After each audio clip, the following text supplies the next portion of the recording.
بسم اللہ الرحمن الرحیم۔ القدر چینل کے ناظرین،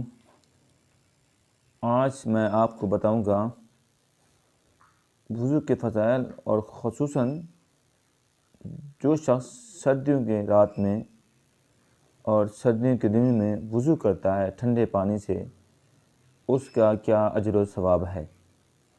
کوئی مسلمان ایسا نہیں ہے کہ جاڑے میں ٹھنڈے پانی سے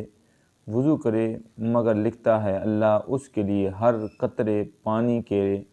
بدلے 1,00,000 نیکی، اور دور کرتا ہے 1,00,000 برائیاں، اور بلند کرتا ہے 1,00,000 درجے۔ اور اگر غسل کر لے جاڑے میں ٹھنڈے پانی سے تو گویا رحمت الہی کے دریا میں نہایا، اور اس کے لیے ہر بال کے بدلے جو اس کے بدن پر ہیں ایک شہر ہے جنت میں دنیا سے 50 حصہ زائد۔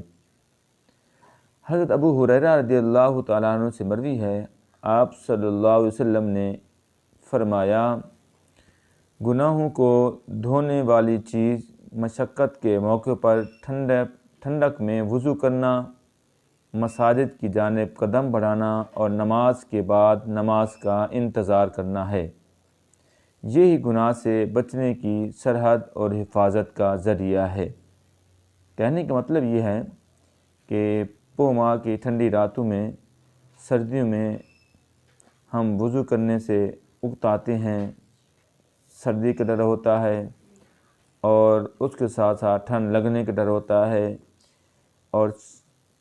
جو شیطان ہے دل میں طرح طرح کے وسوسے ڈالتا ہے، کیا وضو کرو گے ٹھنڈا پانی ہے، آپ کو بیماری لگ سکتی ہے، طرح طرح کی۔ تو سامعین و ناظرین، اس حدیث پاک سننے کے بعد تو یہ ذہن سے نکال دینا چاہیے کہ وضو کرنے سے ہمیں نقصان ہوتا ہے، بلکہ فوائد حاصل ہوتے ہیں،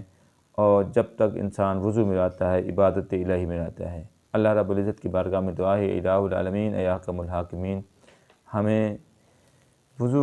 باوضو رہنے کی توفیق عطا فرما۔